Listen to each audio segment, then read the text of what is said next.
Cause you're listening to Jams and Tea, you won't see the show on your TV, so we talk about things musically. Cause you're listening to Jams and Tea, you're listening to Jams and Tea. Welcome everybody to another episode of the Jams and Tea podcast, where we spin the jams and spill the tea.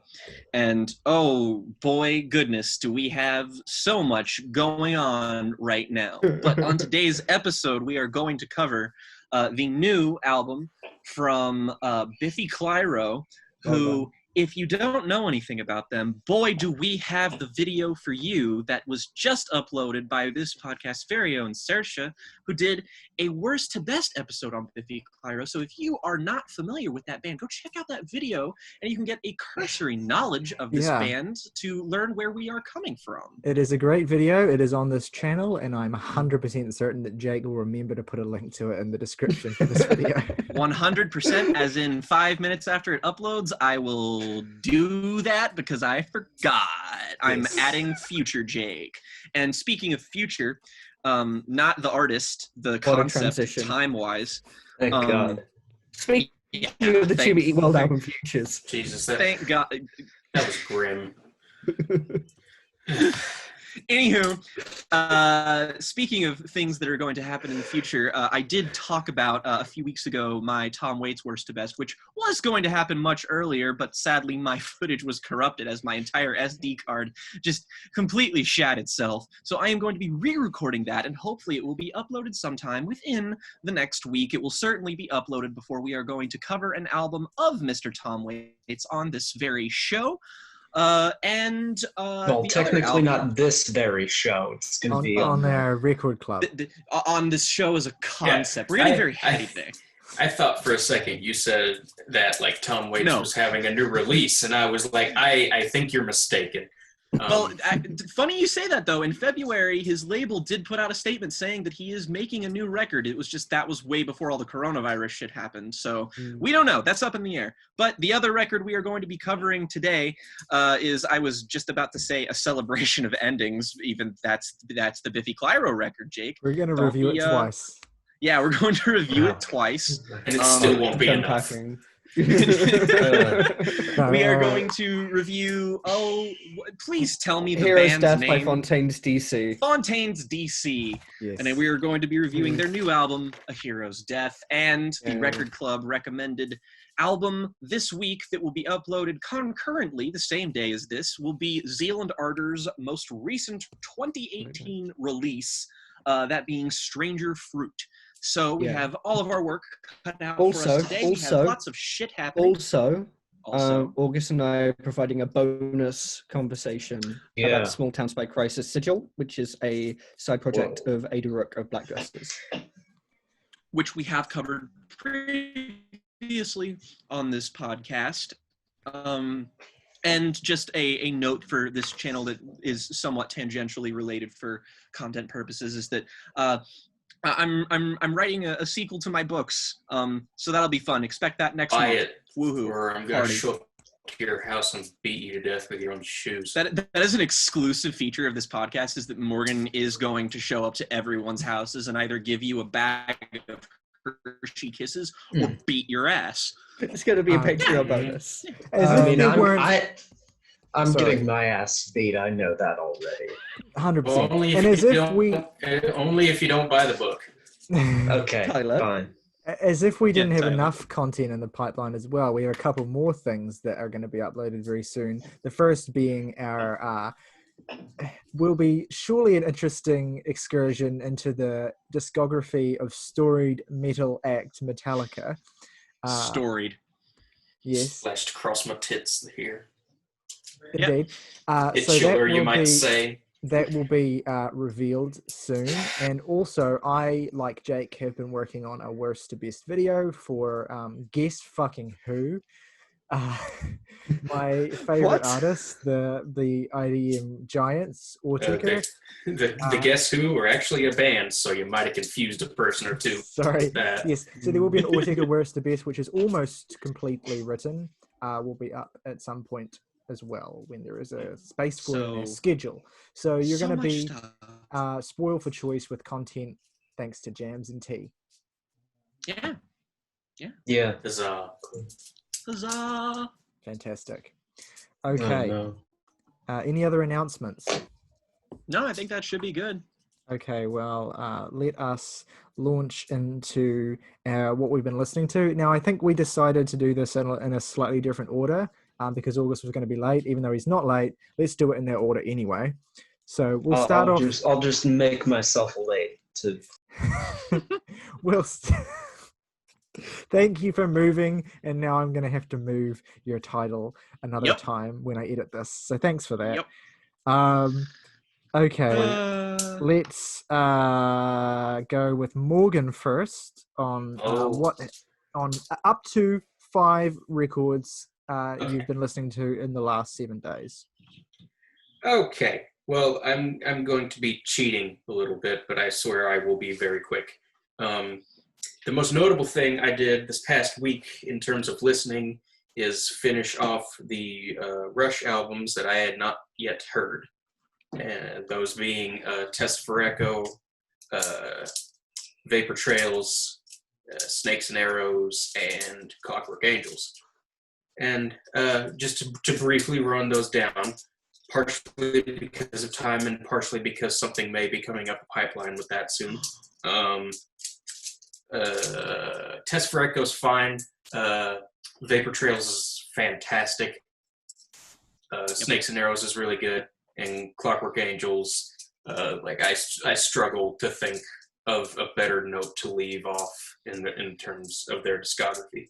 The next most notable thing I listened to the past week was Genesis's Foxtrot. It was fine. I enjoyed parts of it. I'm being a little more perfunctory than I should.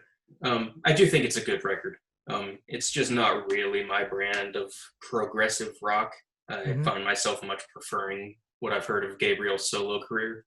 Big agree there, man. Yeah. I would recommend before you give up on them, checking out Selling in England by the Pound, because I think that's probably their most kind of accessible prog record, and it's got like the most kind of chunky riffs on it. So, but yeah, their stuff is very kind of what's the word? Like British. Yeah. One gets that impression. Speaking of which, I listened to Biffy Clyro's Only Revolutions. In preparation I know for they're this. Scottish. I know they're Scottish. One can tell. Yeah. It was not my cup of tea. Let's put it like that. Spike Lee. Spike They were Lee. definitely Not my cup of tea. And there were definitely some songs I enjoyed on it, namely the first 2 and the big old hit Many of Horror. But otherwise, just kind of in one ear and out the other. Not for me.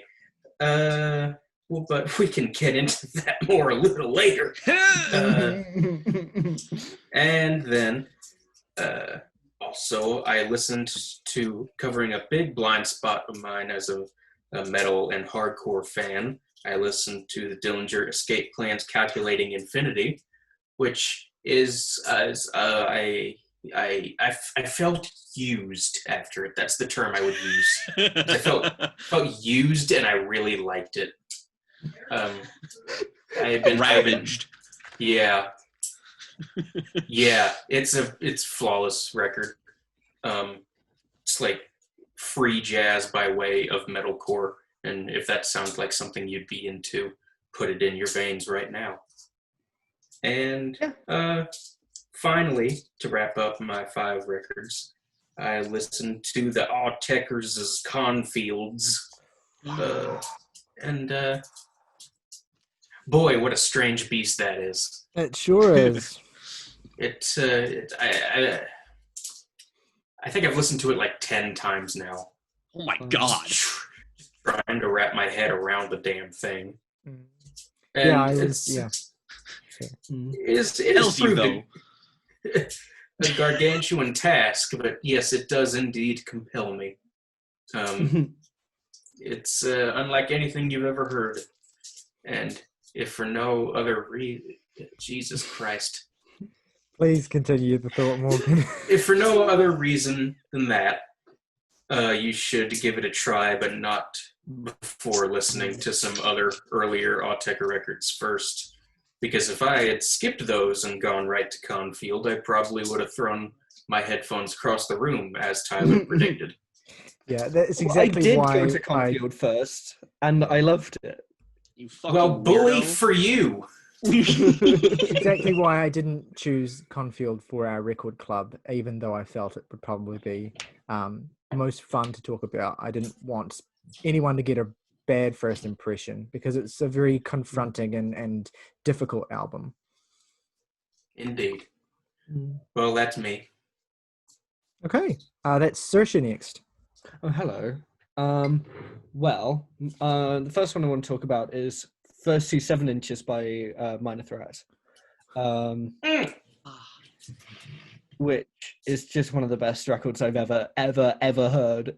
Like a concentrated, less than 20-minute punch of like pure energy and aggression, and it's even very like hooky, but it's just very punishing.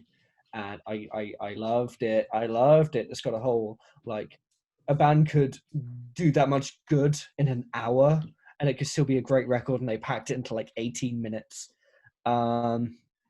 I've been listening to a lot of Sufjan Stevens records for no reason at all. None whatsoever. Yes, I've listened to his first 3 records now.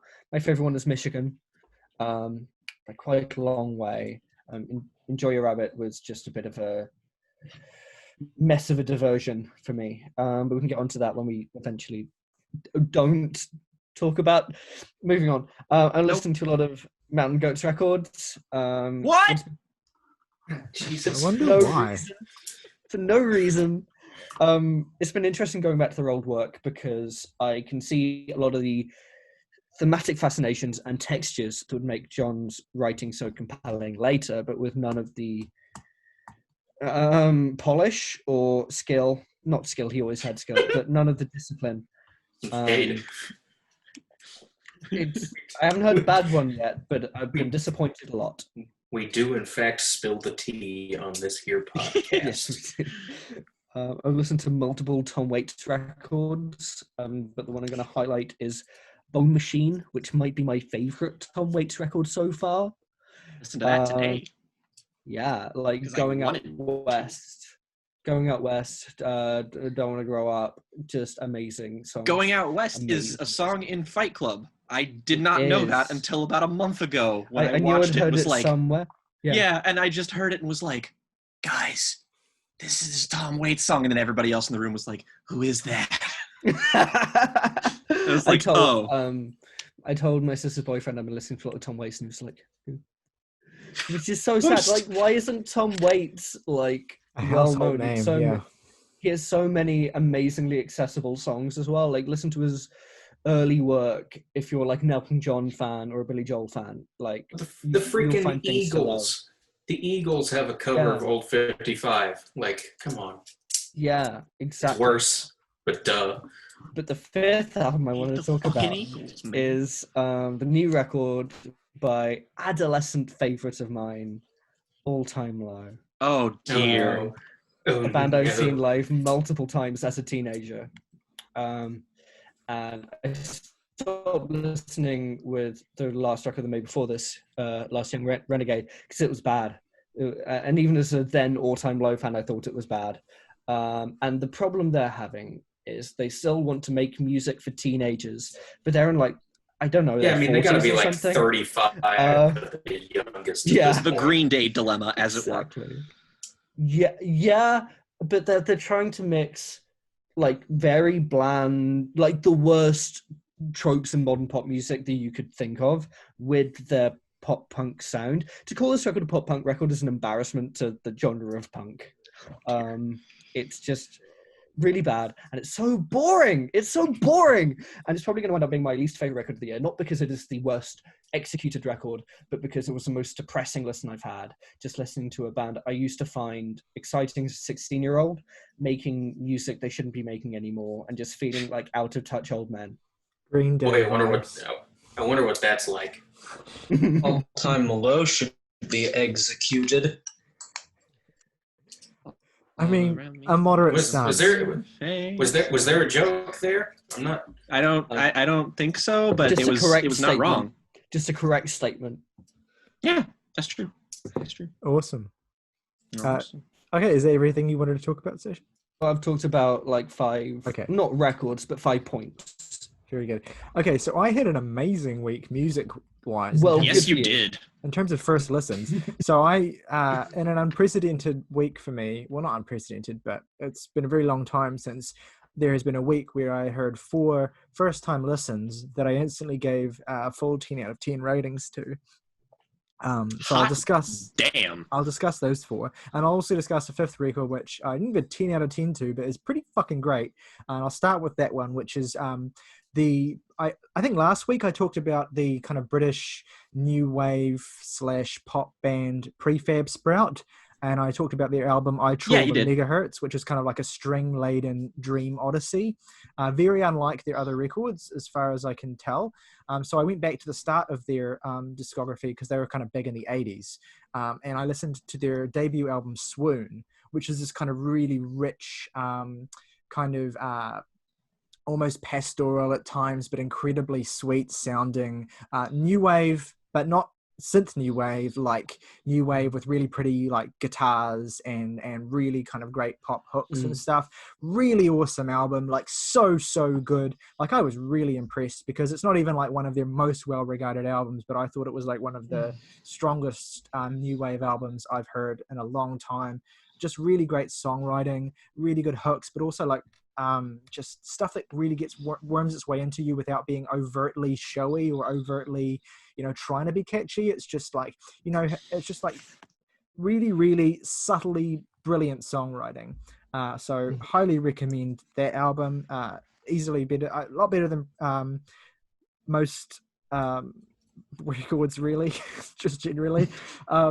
And then, okay, so I want to get into the 5-star, 10-star, whatever, perfect albums I listened to.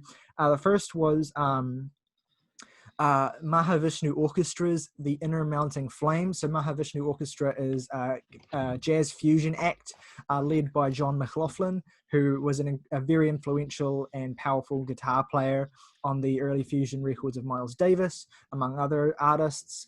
His guitar work is basically unprecedented. There's shades of Hendrix and the other kind of guitar giants of the time, but much more kind of progressive in style and exploratory. There is even a track on here that legit, this album came out in 1970, I think, and there's a song on here that legit would fit right in on the Mars Volta's Francis the Mute. Like, it's a prog, it's a jazz fusion prog album, and it fucking rips. Like, it just goes, like it's just, the guitar sounds like liquid fire. Like, it's just incredible stuff. Beautiful in one moment, and then just incredibly violent the next. It's just fantastic, incredible fusion record, like easily one of the best fusion records I've heard. And it's, I mean, you don't need me to tell you that because it does have a really high reputation among the fusion genre, but highly recommend it, obviously. I also listened to, the very same day, I listened to the Welsh punk band / post-hardcore band McCluskey's second album, McCluskey Do Dallas, which is just fucking... It's like the energy on this album is on 10 from the first seconds to the last seconds. They have a couple of ballady tracks, but they still kind of feel really, really intense in performance and delivery. But this thing just goes, like, start to finish. It's just incandescent, incredibly aggressive. Also, like, really fun as well. Like, it's not like a mean record. It's like a record that's very kind of light in spirit, but also just incredibly pummeling in performance. It's only 35 minutes. It's well worth checking out. It has just some of the best performances I've ever heard on a post-hardcore / punk record ever. Remarkable stuff. I also listened to Square Push's Ultra Visitor, which is a kind of IDM / new jazz fusion sort of record. That's kind of Square Pusher's MO. He kind of fuses drum and bass and IDM with jazz structures and jazz sound palettes. And Ultra Visitor is it's my favorite record that I've heard from him. It's fantastic. Look, I'm going to run out of superlatives when I'm talking about consecutive 10 out of 10 albums, but Ultra Visitor is really unlike anything else I've ever heard in a lot of ways. It's incredibly unique. It's incredibly fascinating, and there's so much to unpack, but at the same time, there's a really strong melodic core to a lot of it that makes it a little bit more accessible, while at the same time you get tracks which are just like total fucking noise, abrasive insanity. I feel like if Tyler says it's like nothing he's ever heard before, please consider that just from a pure logistical standpoint, because Tyler's heard a lot of fucking music. Like, you can tell it's a Square Pusher record if you've heard his other records, but at the same time, it's a perfect introduction to his stuff if you're feeling adventurous as well, because it is an 80-minute album, but it just consistently delivers from start to finish. It also has one of the most beautiful pieces of music I've ever heard on it. I was so impressed by it, and I thought that it had such a potential for discussion that I immediately added it to our record club list. So we will be discussing it, I think, in a couple months' time. I'm going to make you all listen to it, because even if you don't like it, you haven't heard anything like it. And to round off, with another jazz record, I listened to Charles Mingus's Let My Children Hear Music, which, like, the way Mingus approaches jazz composition is more like classical music than any other kind of jazz giant I know of. Like, he just has these really stunning and rich arrangements that are just like breathtaking. And he spent I think over 5 years working on this, because it was the first major release after 1965's The Black Saint and the Sinner Lady, and it came 7 years later. So you can feel the weight of time and of toil on this album. It's remarkable. It's perfect. So I can't recommend those 5 records enough. Just an embarrassment of riches for me this week. And I'm very, very grateful to have heard all of those. All right, moving on. Jake, your turn. Okay. Well, sort of to piggyback off of what Tyler said, my biggest musical blind spot is pretty much the genre of jazz in general, just because I have a weird thing where the type of music and the texture and aesthetic of jazz gives me anxiety, and I had to overcome that. But I went on the recommendation of both Tyler and Morgan and had my first jazz record listen, which is Miles Davis' Birth of the Cool. And that was great. Absolutely, fantastic album. It's really short, it's under 40 minutes, but it is such a robust, full sounding, very exciting, but also very I don't know, it's got a lot of variety to it. Lots of up-tempo parts, but also lots of more mellow stuff. It's a really fully formed album for being what I've come to at least understand is one of his not hugely beloved records, which is kind of surprising just because I feel like in a lesser artist catalog it would be. But I've also been listening to lots of things just in relation to stuff for this channel, one of which I've done a worst to best on a one Miss Chelsea Wolfe, and because she has since added to her discography since I made that video, and because my placement of her records has changed, I'm going back and listening to all of her albums. I got Apocalypsis on vinyl. You can kind of see it. It's very pretty. And you're very pretty. Thank you. The one I'll shout out as being the one I think most people should listen to get a handle on her is the first one I listened to, which is Pain is Beauty. And Pain is Beauty is not my favorite Chelsea Wolfe album, though it is certainly her at her most eclectic. It is a very weird album. She has a lot of electronic stuff in this album that is not seen elsewhere. I mean, there's some sort of electronic brittle production on stuff like Abyss, but here it is very, very pronounced, and it's occasionally kind of off-putting, but only in the beginning of the songs, just because she flawlessly structures these things to build as just a fantastic progression to where these sounds are layered beautifully. And Pain is Beauty is just a really good start, very fleshed out, fully formed album that I think like you're going to like if you like that kind of gothic rock / like, you know, Nick Cave, Susie and the Banshees adjacent kind of shit, like that's where that would meet, like even kind of like occasional Cocteau Twins vibes, which sort of carries me into the third album thing I'm talking about, which is I've listened to like two main categories of music this week, one being goth rock and the other being synthwave. Goth rock speaking, I want to shout out, other than the Cocteau Twins collaboration with Harold Budd, The Moon and the Melodies, which I've spun like once a day since I heard it because it's incredible. It's like you're floating through space and seeing the cosmos. But I want to shout out The Rapture, which is, I believe, the final, at least, if not the final, then one of the final Susie and the Banshees albums, which is a band that I need to get more into because I've only heard Tinderbox. But The Rapture is not a very well-regarded album of theirs. It is considered quite lesser, and I have no fucking idea why. It's great. Like, I gave it another listen just to be like, do I really like this much? And it's like, no, yeah, this is fucking excellent. Please give that a listen, again, if you like, you know, Cure-adjacent things. And the last thing I'll talk about is that I listen to lots of synthwave, as mentioned, lots of Perturbator, lots of Carpenter Brute, but the one I want to shout out is an artist called Dance with the Dead. Very guitar-driven synthwave in a way that a lot of it isn't.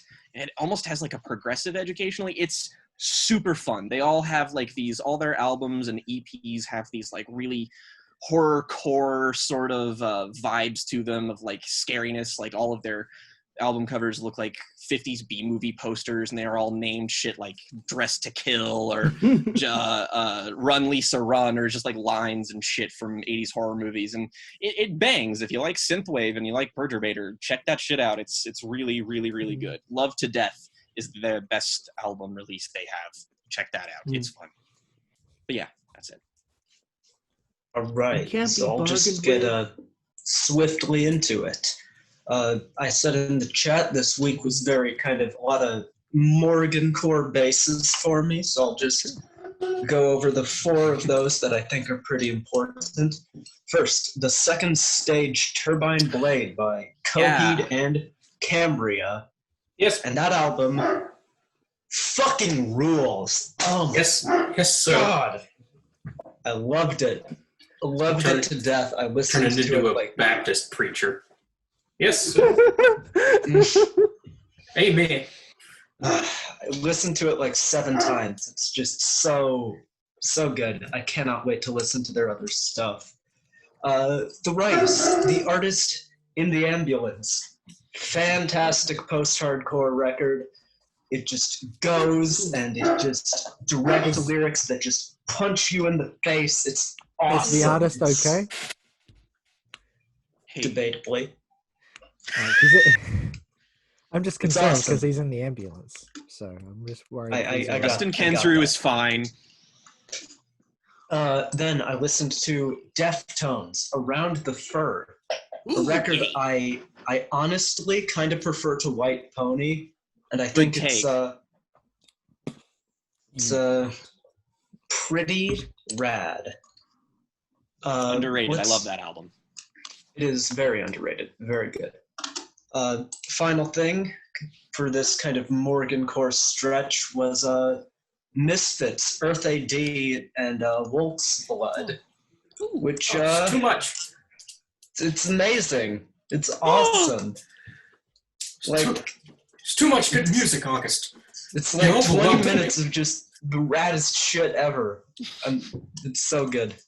For all the people here, you vibing with Morgan's music the most it's so unexpected, but yet at the same time, I'm like, hell yeah. It was never going to be my music whatsoever. Never going to be my music he vibed with. Like, And crossover in taste with Morgan and last August listen I'll talk about.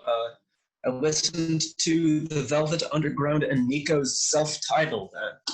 One of the best albums ever. What do you want from me? I know you don't think that. Velvet Underground and Nico is my favorite fruit. What the fuck are you on about? I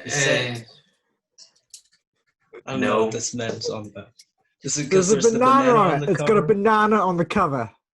A banana on the cover. It's a banana on the cover. Anyway. Fucking Elastigirl has made smaller stretches than that.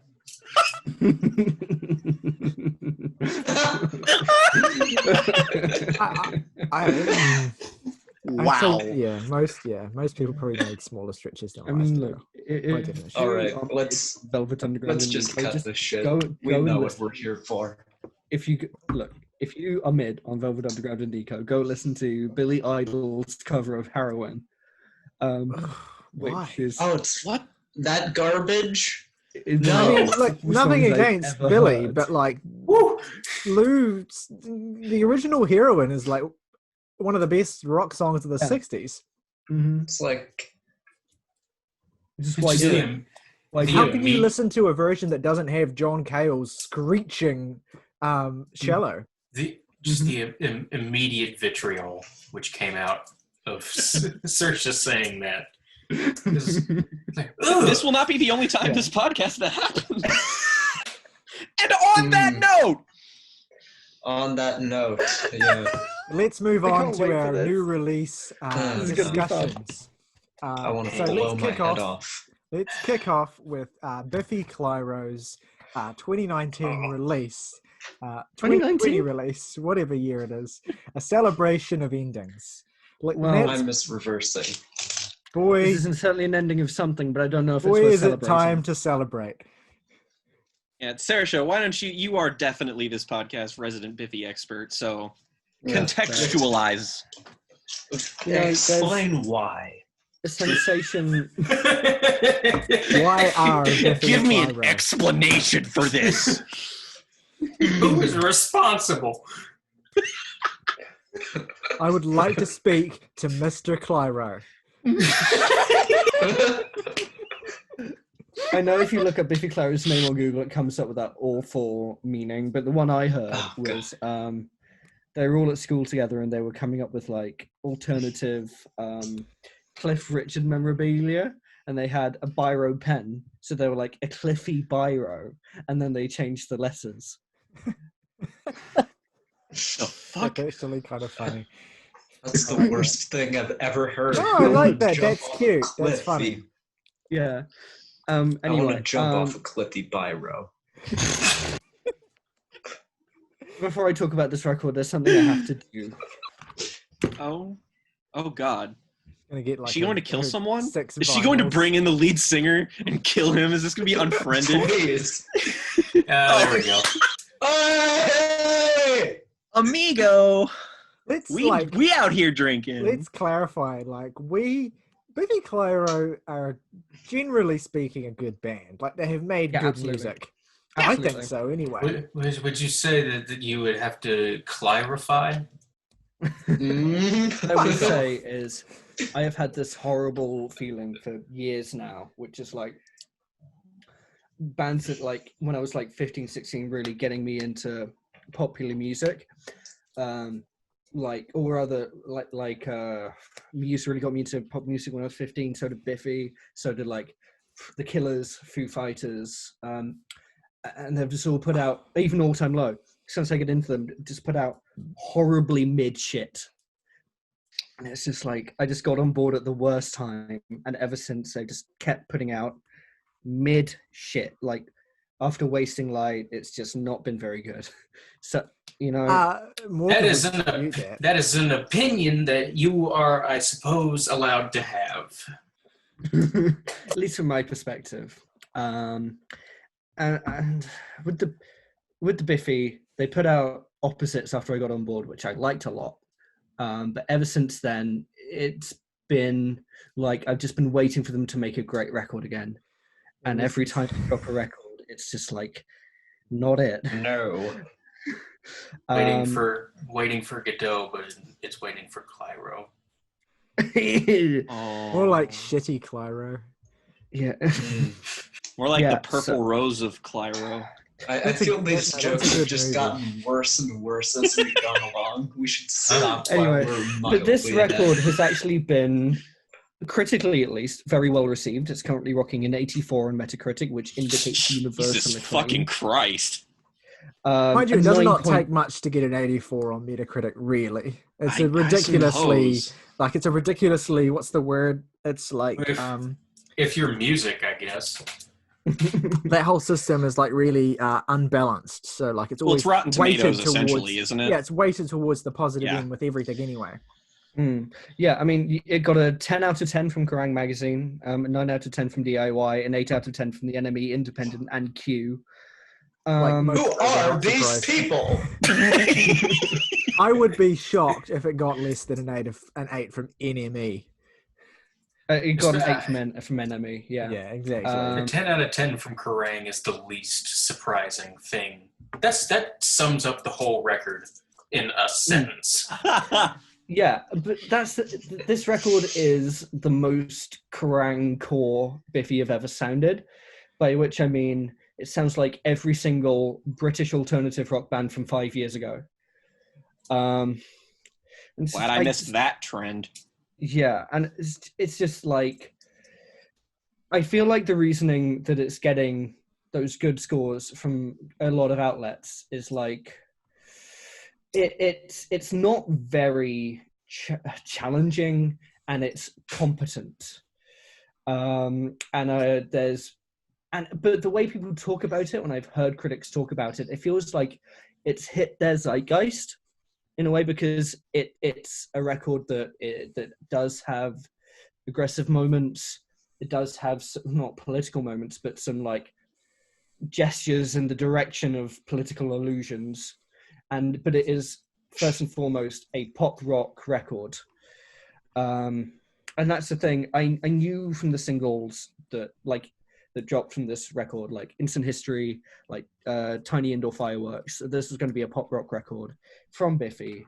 And I have felt Biffy slowly losing their identity after Opposites. Like and they've admitted this themselves, after Opposites, it's like, we have made 3 increasingly loud, increasingly complicated studio rock records. Where do we go from here? Like, and every record after that, it's felt increasingly like a band flailing for an identity. And their answer was to make bad music. And on this record, I feel like their identity is, we're going to be as broadly accessible and without personality as humanly possible. Lowest common denominator.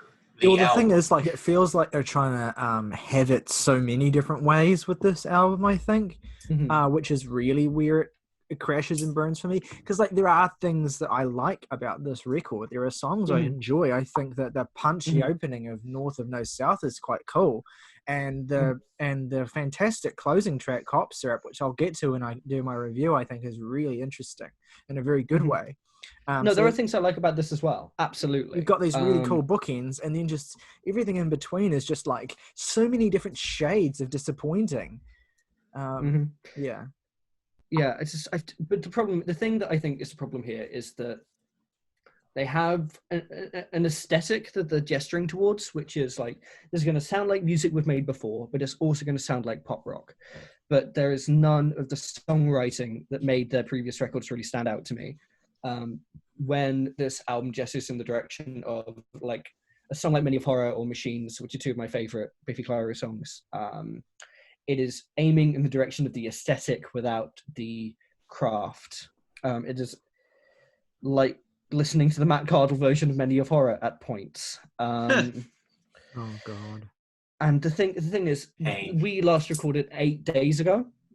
This record dropped the day after, and because I knew there was going to be a change of direction for the band, I would need time to sit with it and just to process that it's not what I'm expecting or want. And I've listened to it like pretty much once a day since then. So that's like 8 times. And I just realized very recently that I was making excuses for the record every time I listened to it. It's just like, because I like the band, I'm invested in them giving me a great record. It's like, this nugget of goodness here is like emblematic of a quality of the whole record. And this really hit me when I was listening to the song End Of, and on my last listen, and it was just like, this would be a like B tier or C tier song in any other Biffy Clyro record, but here it's standing out as one of my favorite songs.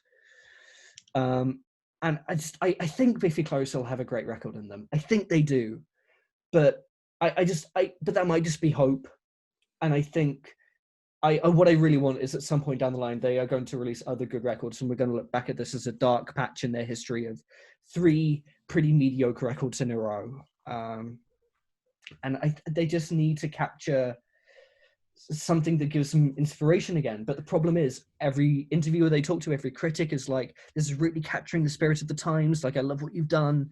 And if you look at like Sputnik or AllMusic, like people who maybe have, not to use the scores on Metacritic, like people who maybe have a bit more invested in pushing the boundaries and not just like, best of love to music critics, but what it is a lot of the time is like, you will listen to album after album, and if something comes out that is like competent and functional and energetic, you're geared to like, it's going to stand out from just a lot of mediocre music. And look, it's that way. Like, not every new record can be great or energetic or new. And if you look at those websites like Rate Your Music or Sputnik, this is probably the lowest rated record. And it's not as low as Ellipsis is on Rim yet, at least. No, but I think that might go down. But the thing is, it's like, you have a song like Space, and I went back and I watched a Fontana review for Opposites, which is the only time he's covered them. And one of his complaints about that was that it's too saccharine. And I have a higher tolerance for saccharine than Anthony, obviously, but Space was testing my patience. I feel like it's. I like the song "The Champ" as well. I like that, the pointed jab at boomer mentality, but it's not a great Biffy song. It's just one of the better songs on the record, and I feel that about every song I like about this. I feel like I could go on forever, but it would just be reiterating a point, which is they can do better. Yeah. I might leap off that actually and jump into my review, because I feel similarly, although I think I'm probably a little bit more negative even still, like, because I've already kind of touched on it, the things I kind of like, which are just the opening and closing track, really. Yeah. I do think that Weird Leisure is pretty good as well. I hate that song. I hate that song so much. It's every single hook is so contrived. None of the lyrics flow together, and it's just like... Okay. Well, look, I don't like it as much as I like the opener and closer, but I thought it was fine. But I do think that the majority of this album fluctuates, at times drastically, between gratingly mediocre and downright offensive. Worst type of best possible does that thing that's popular with British rock bands lately, where they just have this gigantic fuzzing riff. And I always associate it with like Foals or Editor's recent material, although it's not exclusive to those bands. But it just sounds awkward and lumbering and really... The biggest problem with that is they have that for like 2 seconds at the beginning, and then it just transitions into like, if Coldplay had only heard the worst cuts from like 2013 era Jimmy Eat World. That is a pervasive issue I actually had with it too, is that it just, like, I know it's more in keeping with prog to do shit like this, but they just have these sections of songs where the song is just like, there's a musical movement that happens that has nothing to do with the rest of the song, and then the song will start later. But this isn't a prog record. Like, Biffy made prog records, but you listen to this and it's like, it is maybe slightly more ambitious than your average pop rock record, but for a prog record, it's annoyingly simplistic. And like, to me, I think what it seems as though Biffy think that they're doing is applying their kind of prog framework to pop music, I guess. Trying to like have all these different elements in the music that really just completely clash. But I mean, Peter at least Gabriel, they are not. at least No. you know, at least there's something to kind of focus on with that kind of clash in a song like Worst Type of Best Possible, compared to a song like Space, which is a fucking embarrassment. Is that your worst song too? It's not. No. Really? Okay, No, then. it's probably second worst. But it is the corniest lyrics in the world in this song. I couldn't even write any down, but they're so bad. And the arrangement is so laden in cheese, it poses a hazard to the lactose intolerant. Just really, really gut-wrenching stuff. It makes me depressed, and I don't need it in my life. Tiny Indoor Fireworks is an absolute laugh riot of bad. These really One of the lead singles, like the second single they dropped. I mean, it sounds like a parody. It has these inane hey hey heys that scrape at your eardrum, and also the embarrassing self-defeat of the lines, looking for a new revolution. This one didn't get very far. I never want to spoil an illusion. Abracadabra. Literally delivered like that. I actually had to stop the album when I heard that and take a moment. Yeah. What they need is like a producer who is they're going to bring these songs in the studio. You could have stopped it, producer. I need to preface this with my opinion on the song Instant History, which I'm getting goes to in more that. electronic. That's my next one. Okay, I just want to say, this song goes in a more, to put it politely, electronic direction. And it feels like what happened was they brought in this really underwritten song with a really underwritten riff, and the producer was like, okay, how can I save this? What Biffy Clyro need, I think, is a producer who's like, no, go away and work on this and come back. Yeah, well, I don't think the production is the biggest issue here. Like, I think the issue is that the writing is really bad on this album. Yeah, like, it's really the lyrics. Bad. Although, I was wrong, by the way. Instant History is actually my worst song on the album. Fair enough. Let it be noted, though, this album does sound like shit. Oh, for sure. No, it's not great. It's audible. End of feels half written, as though the band couldn't. What a compliment! It's audible. That's to its detriment. Well, compared to something like the Lawrence albums we talked about last week, which is not audible. It's audible in the It worked sense out way better. Yeah, exactly. End of feels half written, as though the band couldn't figure out where to go with it, so they just shoved in this extended riff fest during the second half of the song that goes absolutely nowhere. Instant History. Okay. Let's talk about Instant History. Let's talk about it. Must we? So I listened to the song and I was reminded of when the last Churches album dropped, Love Is Dead. And it was immediately clear when I heard that album for the first time that generally the quality of the songwriting had decreased and just the sound of the record lacked the punch that their first two albums had. But I guess I was listening to it, going through it like, I guess it's not really that bad. And then on that album, I got to the song Miracle, which is just the most defeated sounding slice of bloodless commercial emptiness, barely even recognizable as the same band that I once knew and loved, with lyrics that felt like placeholder lines and the most abysmal fucking Imagine Dragons chorus drop imaginable. That exact same point of comparison in my notes. Instant History does the same thing. And where at least Churches attempted to have some conviction in the way that they adopted that chorus, as cheap and hollow as it was. I mean, Biffy don't even sound like they know what they're doing here. They don't even sound like they want to be performing this song. It's hollow in the most hollow way that music can be. It lacks even the catchiness that I'm sure they intended it to probably have. And it ends so abruptly without actually wrapping itself up at all that it feels like they just threw their instruments down in disgust. The soul-saving grace of the song is that it ends pitifully so I don't have to endure more of it. But so yeah, that is the worst song in the album, in my opinion. And it is maybe the worst song of 2020 for me. I think it's the only song. No, maybe not. No, it's not the only song I've heard from this year that I've given 1 out of 10 rating, but it is certainly the most vile in terms of expectations and delivery. There are like 5 contenders on here for that. Yeah, but There's at least 3. I do want to circle back to the closing track, Cop Syrup, though, because what a song. I mean, I'm going to be... Yeah. I hope no one hates this song because I love it. I think the band sound genuinely energized on this track and they're really thrilled to be performing. It has a really engrossing, venomous and impressive vocal performance that the rest of the record lacks entirely. And it also has a multifaceted and shifting arrangement with this kind of string section in the back half that goes to places where you don't expect it to, but is in a thrilling way that you're like, okay, cool, I see what you're doing here. This is actually kind of interesting.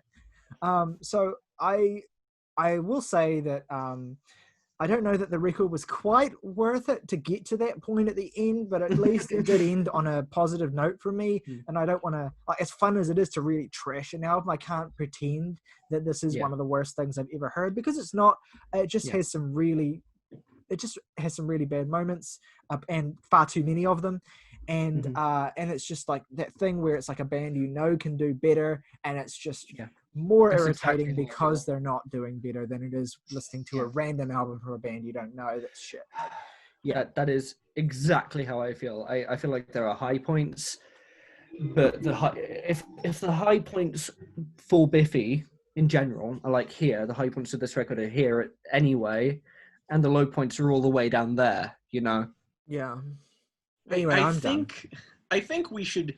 It's interesting. I feel like we're going to go in a continuous slope downward here. I'm just going to read over my notes really quick because Tyler covered, like, with remarkable accuracy, many things I said verbatim, did not share with. Like, this is some one brain cell shit. Honest to God, like, where this record truly falls apart is upon re-listen, which all bad albums sound twice as bad when you hear them more than once. That has been a prevailing trend with me with albums I haven't liked this year. And that is very true here. Every listen, it got worse. That said, it is not a complete nadir. Mostly. Like, mostly. North of No South, it's fine. That is the only thing that can be said about such a song. The Champ, also fine, but, like, this is where the record's key problem comes into place, is that these lyrics suck shit. Most of these songs are either trite, annoying, boring, or just about fucking nothing. Vague gestures at meaningless pop nothing. It is bullshit, and it is indecipherable, and it makes me angry. Weird Leisure expressed some dissenting opinions against. It's got a nice swing to it. I thought it was fine. Tiny Indoor Fireworks. This is like a sugary pop song, and it's awkward. And despite the fact that Biffy have been moving in this direction, it does not fit them at all.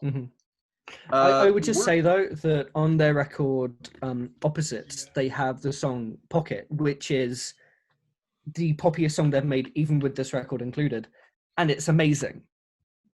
Well, yeah, but what I'm saying here is that is clearly the exception and not the rule, as this record dutifully proves. Worst type of best possible. It's weird that on this song and a few others that they undergo all these weird time signature and tempo changes that just don't add much to the songs. It's got a decent vocal performance. It's fine. Space, very nearly the worst song on the album, but the modern pop style intro, gross, grating, bad. Lyrics are cliched and annoying. This is my prevailing comparison, which Tyler also made, is that this sounds like an Imagine Dragons song. Like, on that one album before Origins that had, like, so much radio play, it made me want to, like, shoot myself in the face because I work retail and I hear half of that album every fucking day of my life. Every song here has a shade of that somewhere on it. End of, gnarly intro. I like the kind of throttling start there. Lyrical delivery and vocal mixing kind of makes me think of Deadwing era Porcupine Tree, except like without most of the things that made that like really good. Not the chorus though. It's okay. Instant history. Immediately, the vocal layering sounds like an Imagine Dragons song. The drums are weird and compressed, and I have no fucking clue why. The chorus is like, it feels like it came off of the most recent Imagine Dragons album. Like, it is painful to sit through, and it is bleh. It is sludgy nonsense. And it's not just that, it's the fact that the lyrics are, this is the sound that we make, and it's just like, I wish you wouldn't. That's all This is the sound. Stop it, then. making sounds. Like, it's like... Stop making sounds. Stop making senses tethered. But the Pink Limit is such a vague fucking song. I struggle to even form thoughts on it because what is this song about? If you can find out, don't tell me. I'm not interested enough to find out. Opaque. The songwriting is still very not particularly good. It's not a horrible song, but it is thoroughly unexceptional. Cop Syrup, on the other hand, I'm not sure where this came from, as it sounds like a song off a totally different album, but it's a shame more of the record didn't sound like this, because it's, while not a great song, it's easily the most tolerable thing here. And just, as a whole, not, like, this album just doesn't take as many interesting risks as other Biffy Clyro albums. It's more of a bombastic pop approach, which comes off as mostly heavy-handed and awkward. Songwriting is the Achilles heel of this entire experience, as it doesn't feel inspired, and the so-so music just does not carry it at all. The sound isn't unified, it's not cohesive, and it's not divergent enough to be exploratory, so overall this ends up being a middle-of-the-road record that, upon closer inspection, it just becomes plodding and unpleasant. Very true. Who would like to add to that? And the downward decline continues. You want to go ahead? I feel you're going to be more vitriolic than even I, knowing what you've said, so I guess I will... I've made it through the past 5 days at work looking forward to Morgan and August's section of this specific segment. I'm so excited. So, I think as has already been stated, the song North to South has a nice, immediate, heavy impact. It just gets you into this record. You're like, okay, I'm here. But then you're not here because you realize, like, all of the first 5 songs are so overproduced.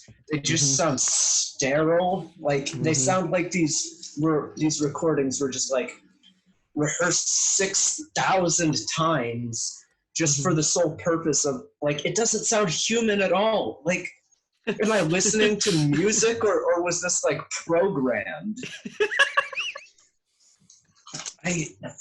And then Space dials all of that back into this, like, softer instrumentation, manages to build to a nice conclusion. The only problems is the lyrics are corny dog shit, and that's the damning problem of, as everyone's mentioned at this point, like, every goddamn song on this album.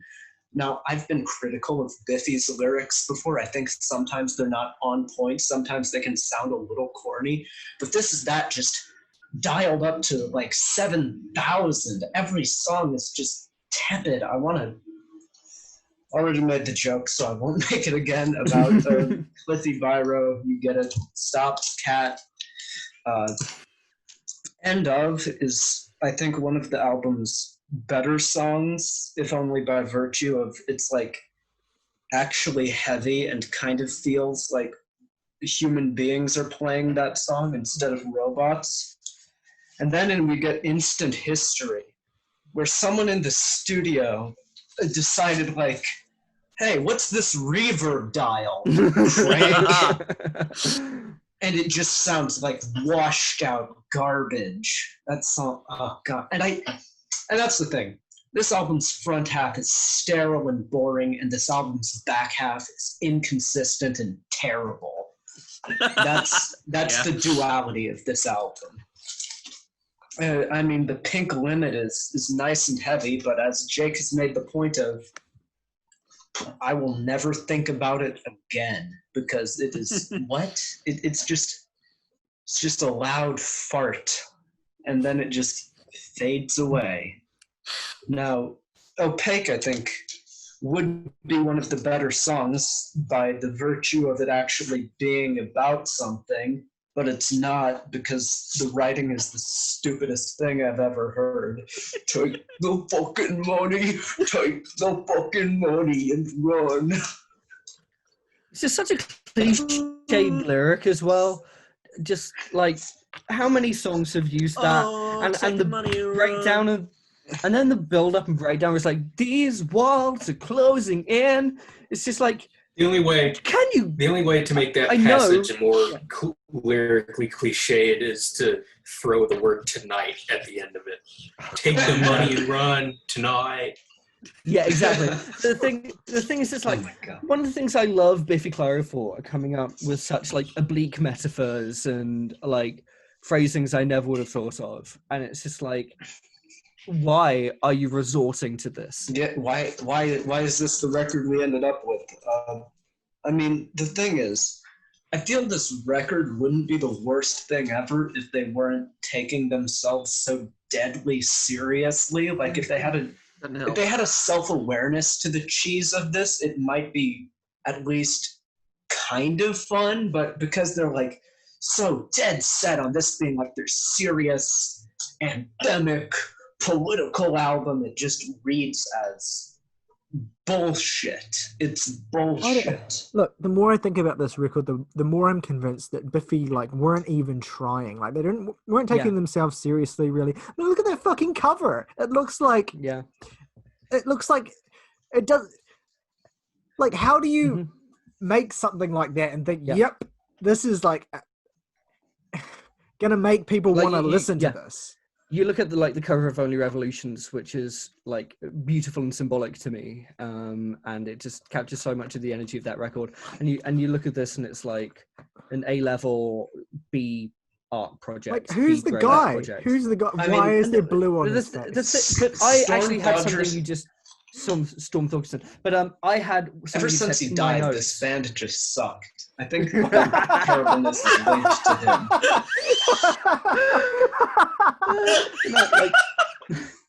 Wow. That was it. That was what. That was the turning point. No wonder his fucking wife divorced him.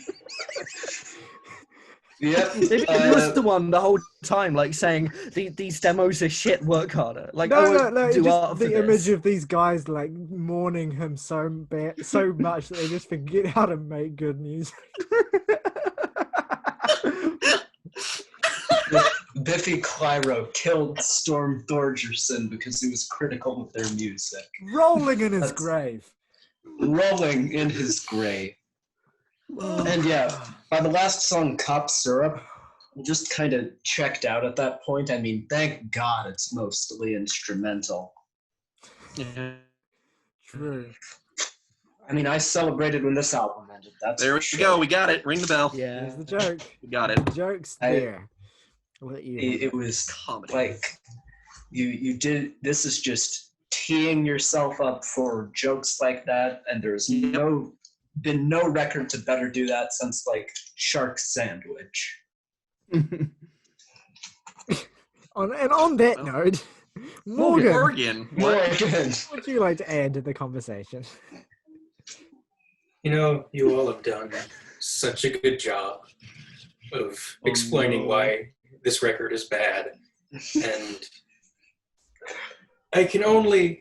all I have to add to it is just that extra ounce of pure, unbridled hatred that I have for it. So that's what we're gonna do right now. The record that this most reminded me of whilst listening to it was not Biffy. No, I just hit my table and it won. Okay. Anyway, the record this reminded me of the most was not, in fact, any Biffy Clyro record or song that I had ever heard. it reminded me most of Weezer's Make Believe Oh, or Ratatouille, God. or just one of those fucking things that's like oh. And I don't even have like the love for Biffy Clyro that I had for Weezer when I discovered just how bad Make Believe and Ratatouille really were. They're just this manages to almost offend me as much as those records, because it's like, look, I'm not exactly a fan of what you do. I think it's fine for the most part, but it's not really for me. But I know for 100% fact that you can do better, if nothing else than by the merit of making Only Revolutions again. Just do the same thing again. It would be so much better than this. Like, ugh. I think Make Believe is a perfect comparison, because like that is a dreadful album, but it does like have one or two decent songs. Like Angel and the One's a good song, Perfect Situation's a decent song, but then the rest of it is just so much in the trench of bullshit that it's like overwhelming. So I think it's a great comparison.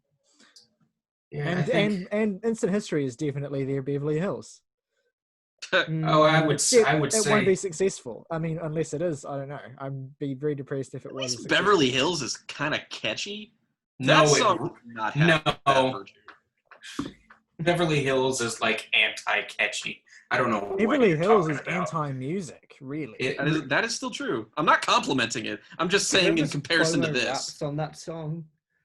He raps on that song. He does. That's what this was missing. This album was missing us. What's his name? Simon Neil. Yeah, missing a Simon Neil verse, like some bars to really elevate it to the level of like Shinoda. Okay. If Instant History is their Beverly Hills, then that means the Tiny Indoor Fireworks is their Can't Stop Partying. What an overwhelming, sugary, garbagey embarrassment. I mean, how do you put that out and say this is representative of what we want to get across, unless your sole goal is to sell yourselves completely short and sell out? I mean, it's ultimately a harmless song, but it is just so empty and meaningless and ear-gratingly catchy that I can't help but despise every part of it. I mean, for God's sakes, I have heard Power Rangers theme tunes delivered with more sincerity and kind of come across less corny than this. It's embarrassing. And it doesn't help matters that the rest of the album, all of the album, just sounds terrible. It sounds compressed and sterilized. It's like listening to fucking Lysol. There's just nothing you get out of it besides wanting to do something else. This is the album equivalent of cleaning your toilet.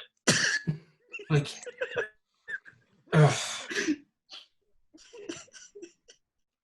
I'm not entirely convinced that the band like don't know this is bad, because like I keep coming back to that line on Tiny Indoor Fireworks where they reference like the fact that they're looking for a new revolution, like looking for another album, like another creative streak where they can produce something of the success of that record. But then it's looking for a new revolution.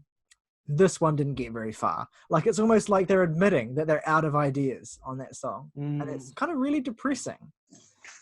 And that would be an interesting way to look at it if this wasn't getting showered with positive reviews, which makes me feel more gaslit than people praising Miami Vice on film Twitter. I feel like I open up the Metacritic for this album and I feel like an insane person. I feel like Elizabeth Moss in The Invisible Man. Like, are you hearing what I'm hearing? That picture of her leaning forward on the table, just being like, "That's you." It's just like even.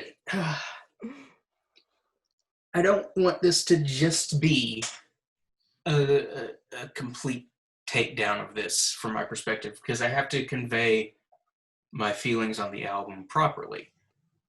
Which does mean that I begrudgingly have to admit that it does have some acceptable moments. Those being the aforementioned Cops Syrup, North of No South, and End of, which are fine. They're just excruciatingly mid-tier alt-rock, but, you know, take what we can fucking get when you're in the wasteland.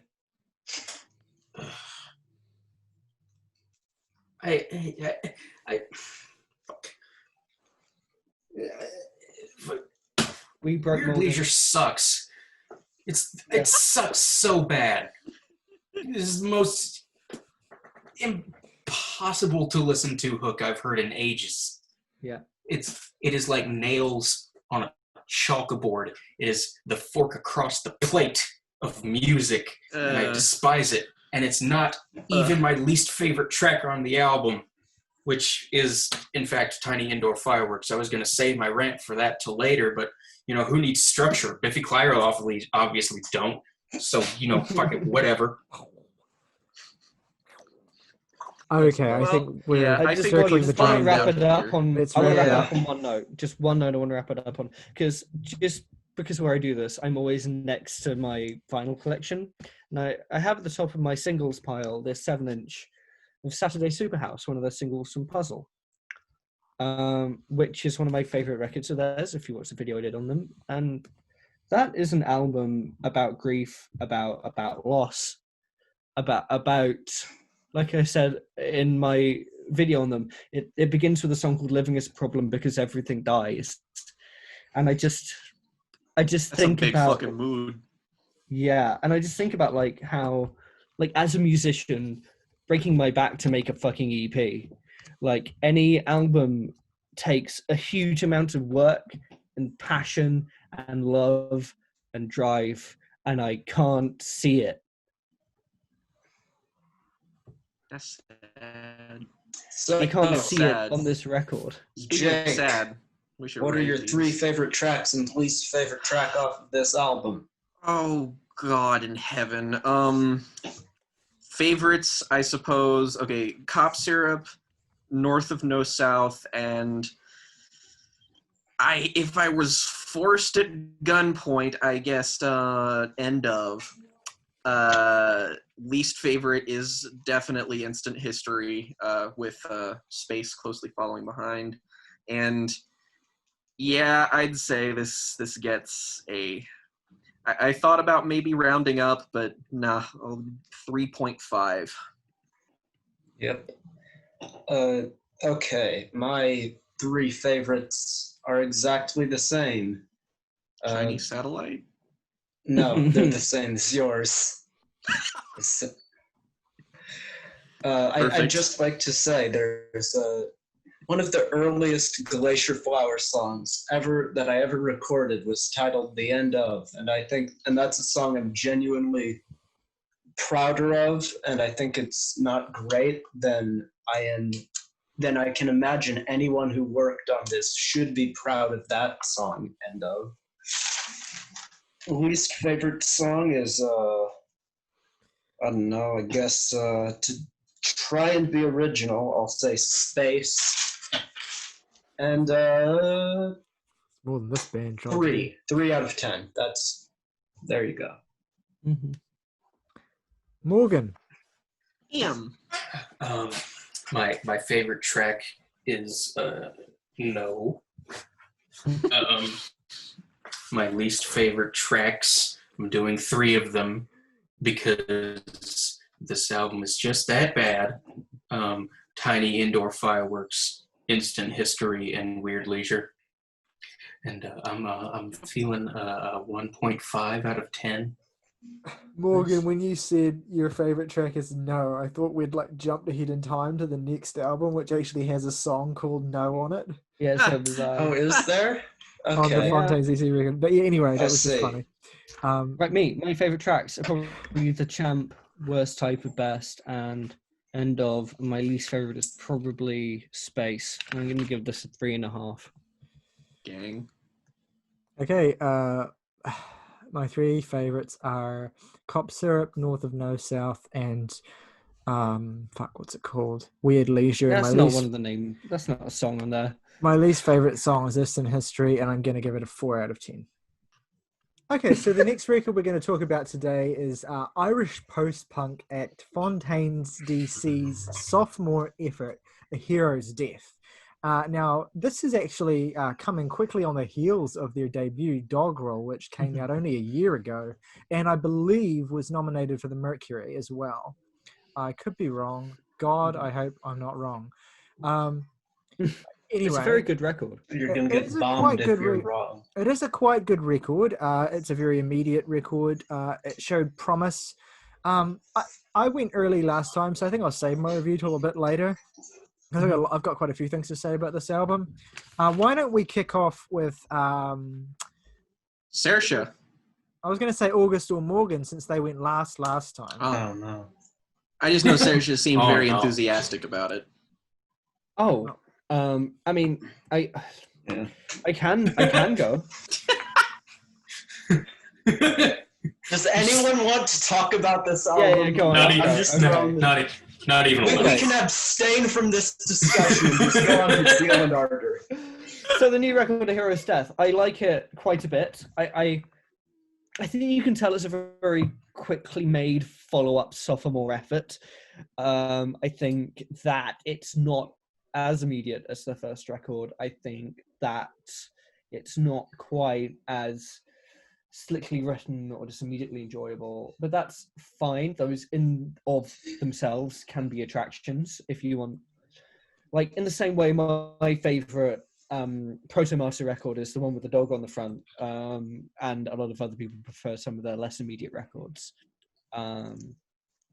But I think this is pretty good. I don't have really detailed thoughts. I think that the reason I think it's so very clearly a follow-up sophomore record is that my favorite moments on the record was when they kind of deviated from their sound a bit more, like on I Was Not Born or No or Hero's Death or something like that, where I feel like they're playing with things that aren't just like, what does post-punk sound like, if it sounds like anything. Because I think for the rest of it, it's just like, it just sounds like, even though I think there isn't a bad song here, there are moments where I think I would much rather be listening to like the latest Proto-Martyr record, for example. But I really like A Hero's Death. The refrain of "Life's not always empty" is very entertaining, and I feel like the song itself walks on an edge between being cynical and reaffirming in a way I like, which means that the refrain itself is very ambiguous in a way I find interesting. Living in America, I find very boring, even if it's like a fine song. Any song that's called like America or some variation on that's like satirical of America, I always find a bit eye-rolling. I mean, it's hardly like. Yeah, I need English, Irish, UK people, whatever, to stop talking about our country. Like, we know. Yeah, we know. We live Shut here. the fuck up. No one cares about make your own political songs. No one cares. You all voted in Boris Johnson. Look in the mirror. The Leave Irish, me be. in fairness, the Irish did not vote in Boris Johnson. I am making a broader point. The Irish are the same. The Irish are equally evil. You're absolutely right. I am using this to bounce off and make a larger point. No, that's fine. It's a good point. But it's like, I would say it's hardly like the Madonna song about living in America, which is just one of the worst things I've ever heard. Oh, Christ. Or the, what is it, Jewel song about living in America? There's just... Living in America. Oh, yeah, living that in America. Living in America. Shopping in America. It's not that bad, but it's still very eye-rolling. At least this is like a vibe to it that's not insidiously sugar-coated. Yeah, it's worth noting. I don't hate the song. No. Yeah, I like I said, I don't think there's a bad song on it. I just find songs like this slightly eye-rolling. There are some slower ballads that I find more turgid than other notes on the record. But in general... The use of the word turgid always throws me off, because I just always think it's about a penis. And you have a song like Televised Mind, which is another pretty heavy-handed attempt at political commentary or social commentary, but I think it has a really catchy hook and a really catchy bass riff, and it's just a really sort of hearty pop-punk song, post-punk song. So yeah, I also enjoy the intro. It's very haunting, melodic and moody on the song I Don't Belong. But outside of that, also You Said, really good song.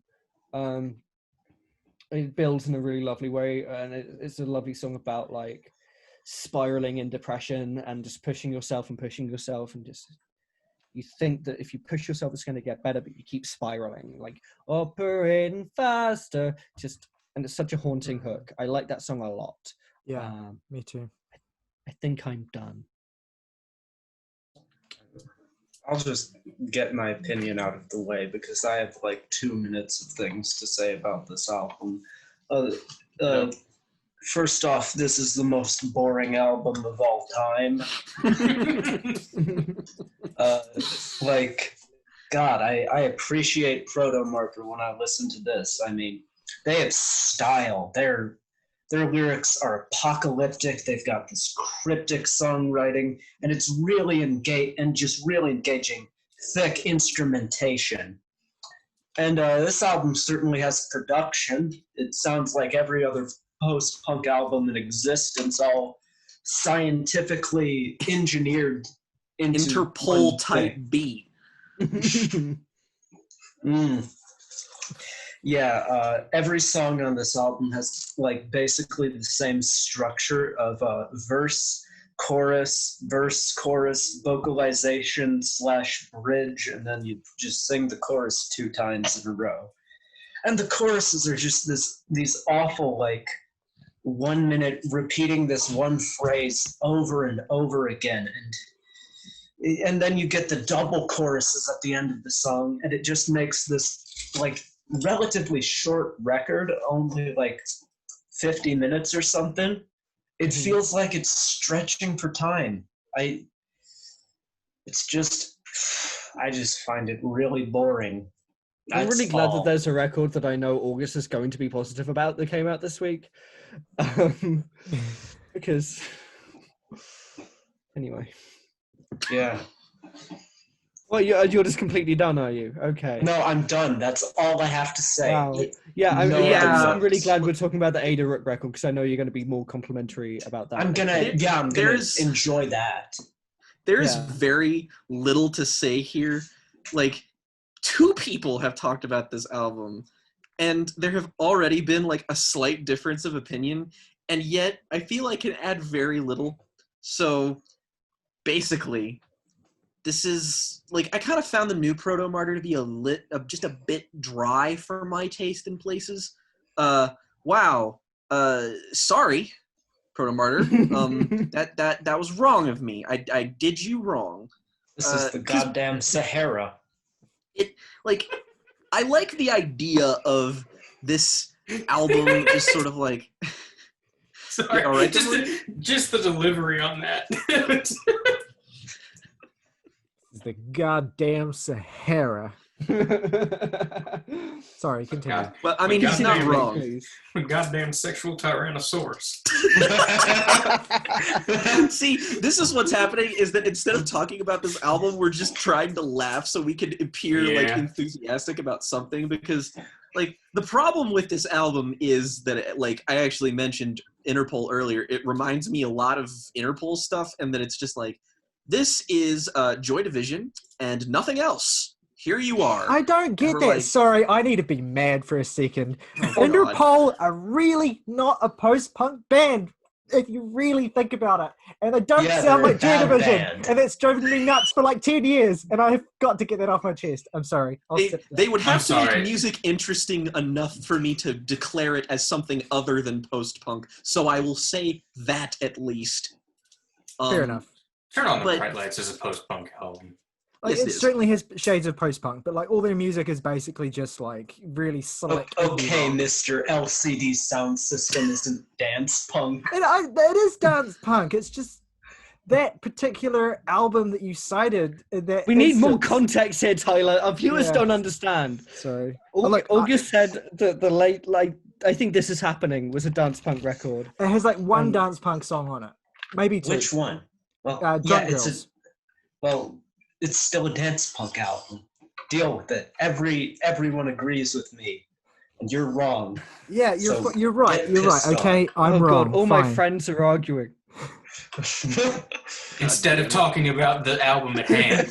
Yeah. Are So we losing our edge? as I've No. meant to say, this is basically the midway point between a band like Idols and a band like Proto Martyr. The problem being is that it does not fill the niche that both of those bands do in fact fill. Like the lead singer, just like standard post-punk vocal delivery, and it is on autopilot the whole time. Not to say it's bad the whole time. It's just it's just mine. That's really on point. the repetitive delivery is just so fucking insipid at points, but I just don't think he has the personality of somebody even like Joe Casey. And I like the idea of this, like the most notable thing I think the album does is that it structures itself in a way where the first half is kind of somber and the second half is a bit more righteous and punky and aggressive, but it doesn't progress. It just happens in the middle of the album where it's just like, am I listening to a different record from the same band now? Okay. That just didn't ring. I feel like it carved its own path or identity. What? You froze. Oh, You're back. what was I in the middle of saying? I don't know. Well, It came out of nowhere. Different records. Oh, well, basically it's, just that. The production is fine. Like, it's good, but it is in service of the fact that it is sounding like everything else that sounds like this. As August pointed out, a lot of these songs feel like filler. The closer specifically, like, come on, guys, wrap it up. I got shit to do that doesn't involve me spacing out, because this album makes me feel like I'm listening to Bitch Don't Kill My Vibe by Kendrick Lamar, where I just sort of sit there and space out, except the music's not good. So, like, it is the most boilerplate post-punk album I've heard in quite some time, and that is all. Wow. Yep. Anyone else? I have a few things to say, but Morgan, do you want to go first? Yeah, just because my thoughts will be much shorter than yours, I'm sure, just because everybody said everything I wanted to say, more or less. Yeah, this isn't particularly interesting. It's going for the more atmospheric brand of post-punk than, say, like Wire, and that had more in common with like their first album, which was much more up-tempo than this, from what I've heard of it. Yeah. It's also a fair bit better from what I've heard of it. There's just really not a whole lot to say here. It feels fairly uninspired, while never being outright bad, I don't think. Although I will say, I've been doing the hook from Televised Mind over and over again because I hate it. I hate it so much. And Televised Mind. the song is such a lazy, Televised Mind. half-hearted attempt at some sort of social... Sounds like the seagulls in Finding Nemo. It does. And he just says it over and over and over and over again. And it makes... I can't believe you said that. My brain is melting. Like, just Televised Mind. I'm sorry. In fairness to the album, it was not, that comparison only occurred to me when I heard August do the voice, not when I heard the singer do it. Okay, well, yeah, this album's mid as hell. Okay, well, Carry I'll on. try and add a little bit to this, because I pretty much feel the same, but I've wrestled with this for a bit, because I've listened to this 3 times now, and each time I couldn't shake the feeling.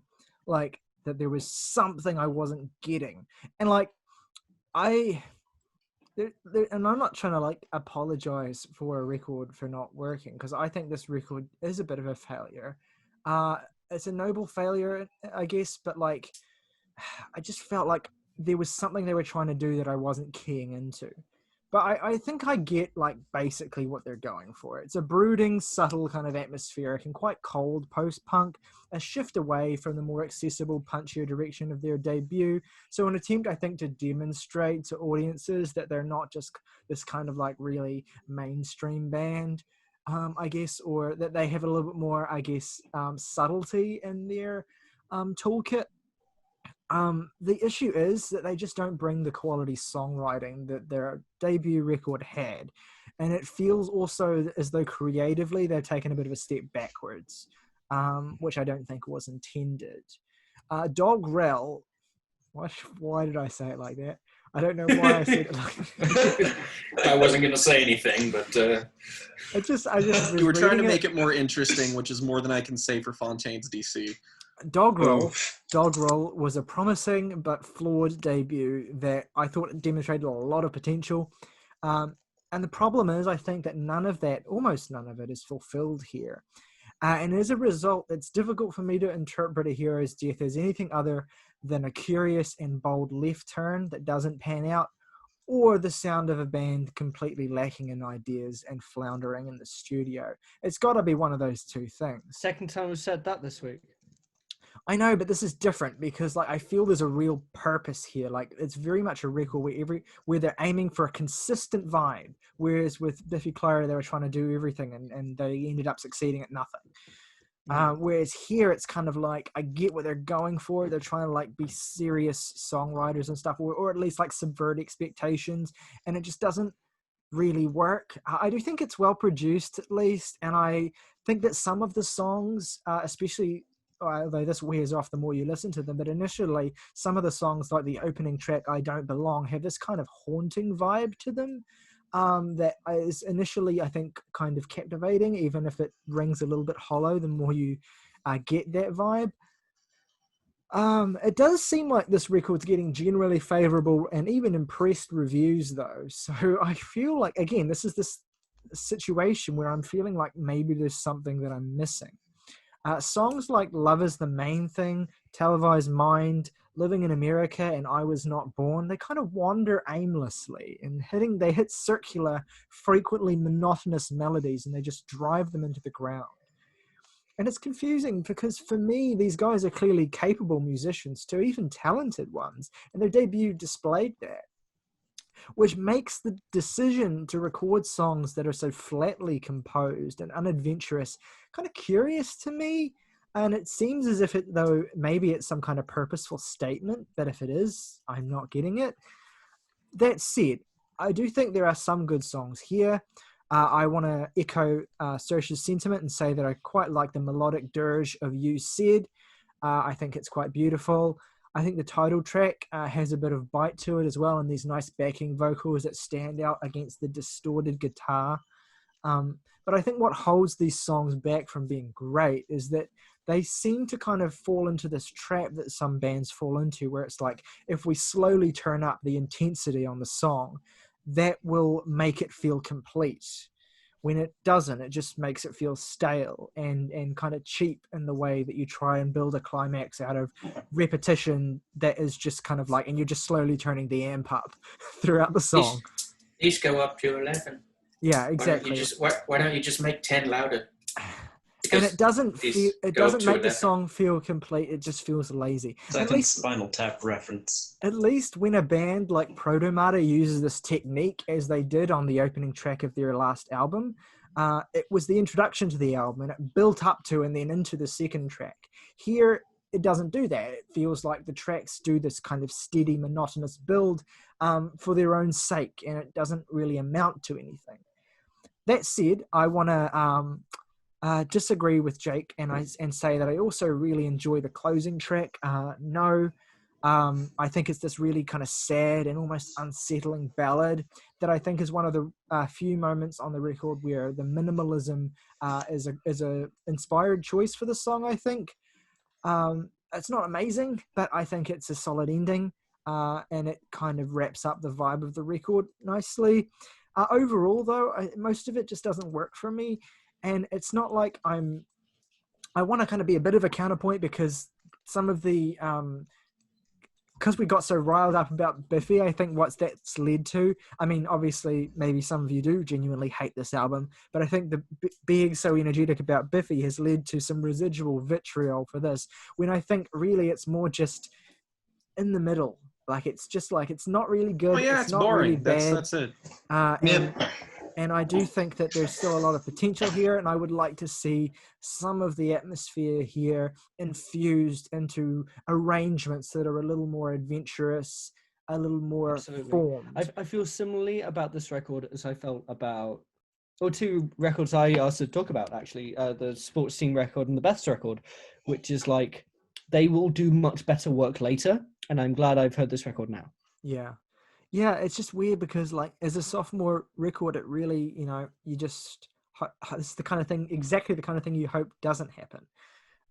But yeah, unfortunate. Mm-hmm. Yeah, no. I mean, I'm sure their first album's fine. The first album's better, I would say. Yeah, this just needed another year. I agree.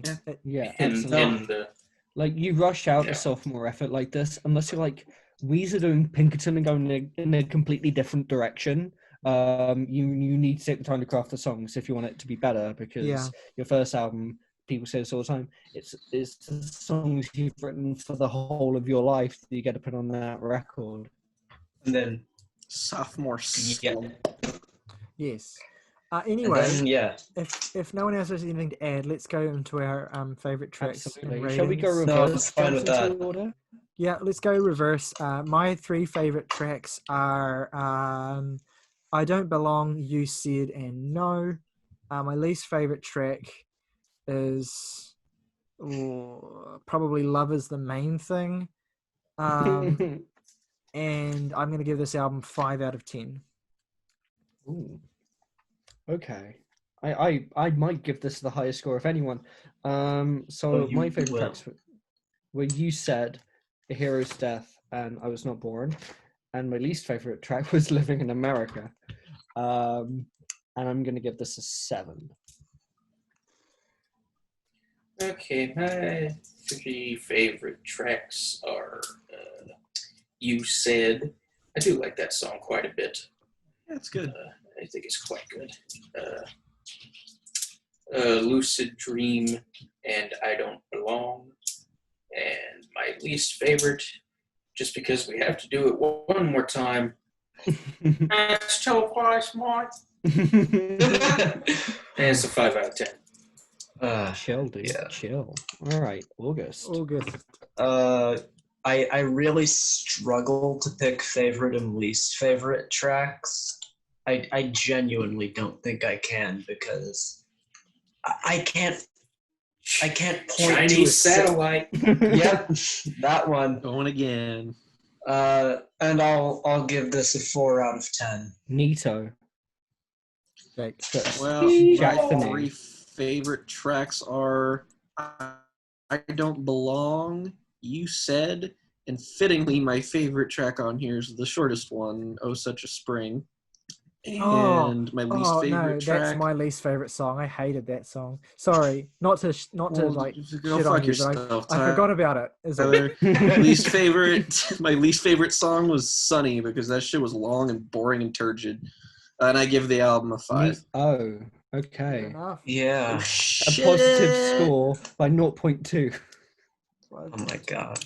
All right. That's all down to me. Before we wrap up today, 2 of our esteemed and established guests have a don't worry, have a special little record. Is it a record or an EP? Because it seemed quite short. It's a full-length album. Yeah, I think. Okay. Well, I mean, look, if we can have Canada songs at 11 minutes, we can have this. Yeah. So this is Ada Rook's project Crisis Sigil.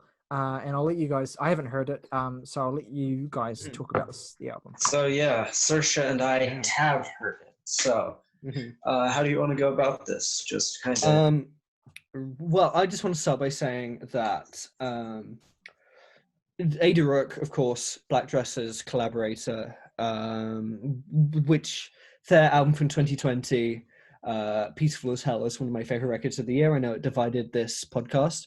And it is one I think this is a great point to bring up that I think is all right. And I think that's a great place to approach this album because you've got two people from the opposite ends of this going to the middle and tackling just what this is. Absolutely. It's aside from one song, I would say, which did really remind me of Black Dressers, this is a very different sounding record. Yeah. We're working more in kind of the grindcore genre. Absolutely. If you like your Napalm Deaths, you'll have things to appreciate here. I'd say also an Albatross is another easy kind of throwaway comparison for like absolutely that's good sound. Yeah. No, yeah. Like most of these songs are under a minute 10. Some are over 2 minutes, but it's mostly on the back half. And they go so hard. They go. The description of this album on Bandcamp says that it is a short story about small towns, and this is like if Blue Velvet was made by someone who had like very little sympathy at all for a small town mindset. Oh no, that's a very good. I like that comparison a lot. Thank you. I think. I mean, I really like this record, but I think it's not until the fourth track, Decay, that it really kicks off for me, where you have this... Oh, God. Like, I was listening to Decay, and the way that this album, this point on, plays with dynamics whilst always remaining heavy and intense was really stimulating to me. I felt like I always wanted to just be shaking my head up and down and screaming about how I want to get out of my hometown, but no one else can hear me because I'm screaming it so loud. Words don't matter.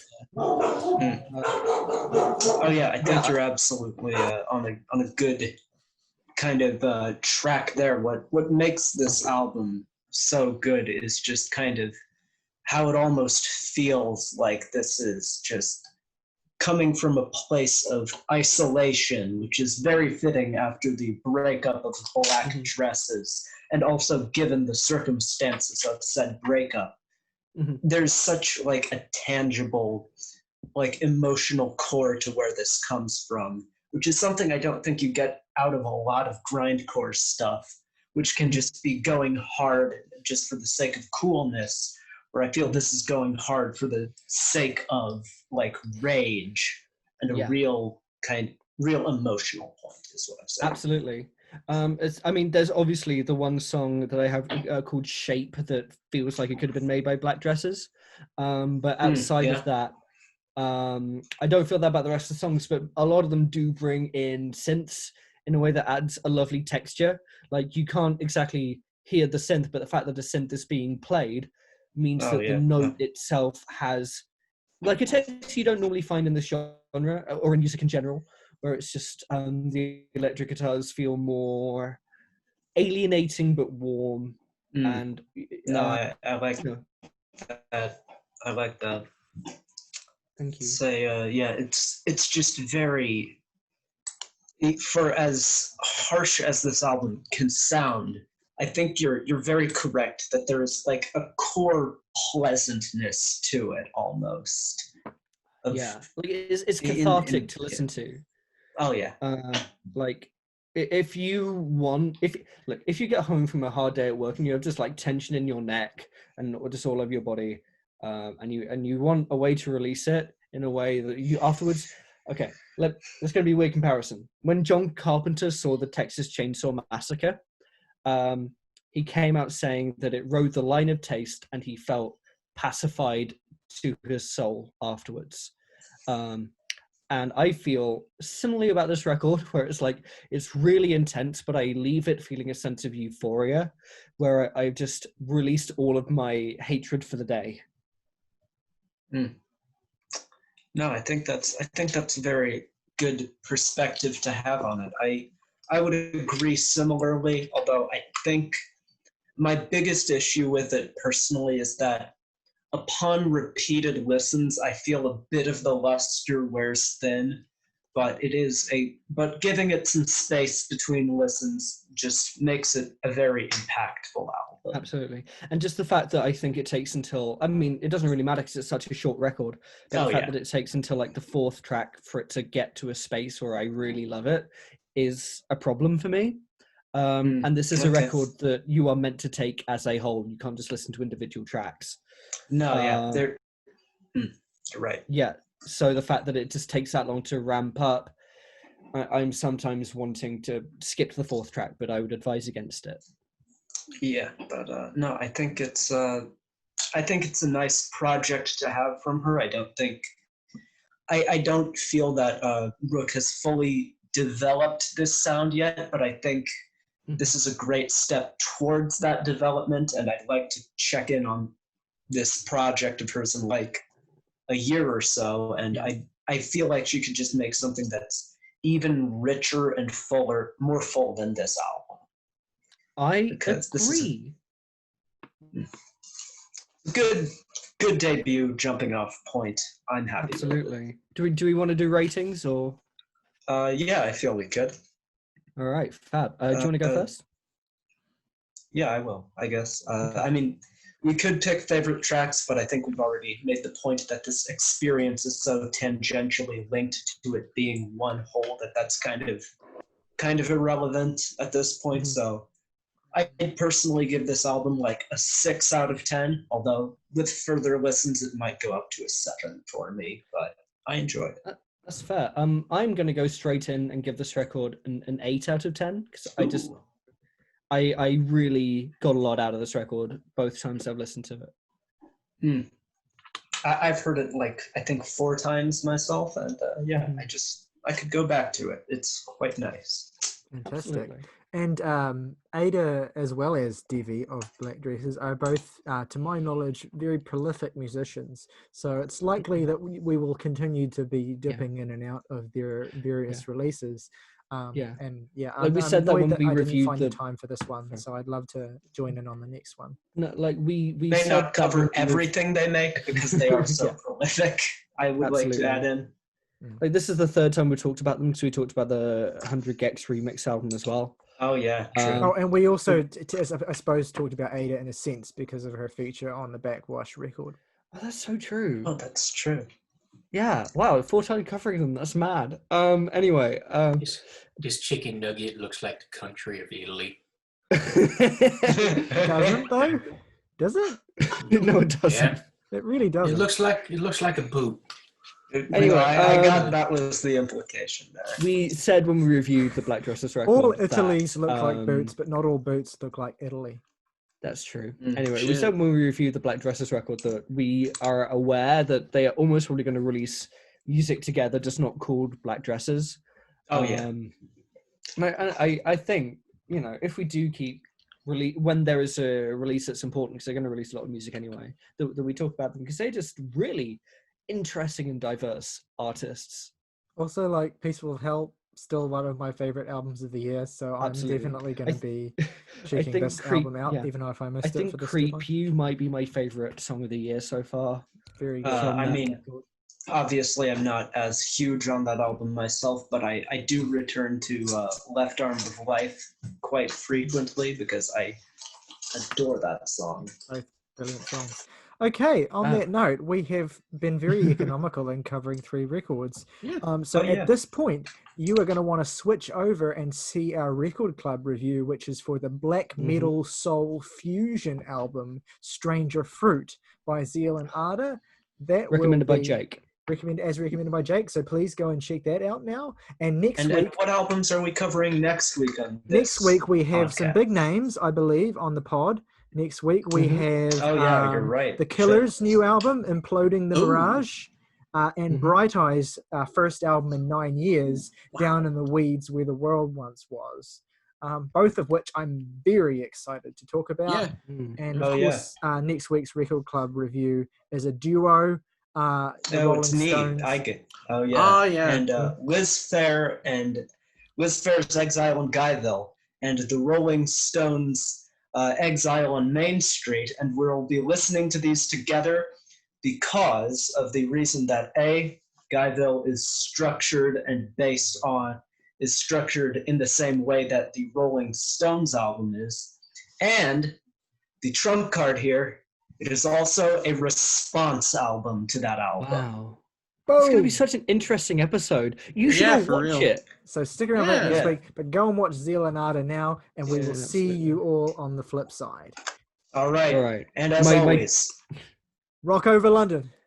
Rock on rock on Chicago. Chicago. Wendy's, where's the beef?